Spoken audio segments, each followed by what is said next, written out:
সংবাদকর্মী দেখে ব্যাগভর্তি ফেনসিডিল রাস্তার পাশে ফেলে পালিয়ে গেলেন মাদক পাচারকারী।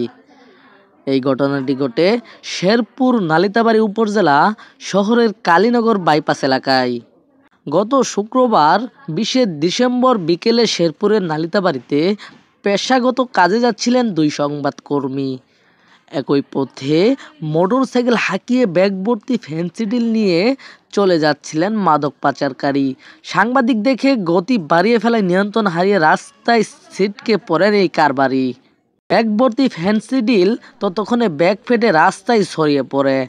উপায় না পেয়ে 125 সিসি ডিসকভার মোটরসাইকেল আর 50 বোতল ফেনসিডিল রেখে দৌড়ে পালায় এই কারবারি।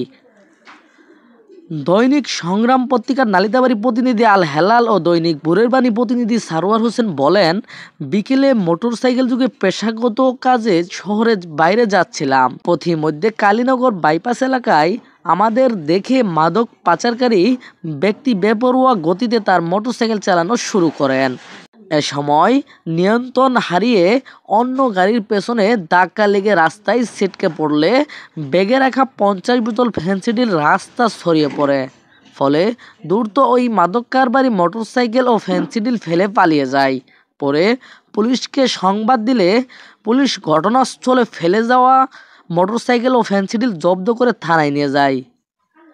এসআই নজরুল বিষয়টি নিশ্চিত করে বলেন, ফেনসিডিল ও মোটরসাইকেল জব্দ করে থানায় নিয়ে আসা হয়েছে। পরবর্তী আইনি ব্যবস্থা প্রক্রিয়াধীন রয়েছে। সারোয়ার হোসাইন, নালিতাবাড়ী, শেরপুর।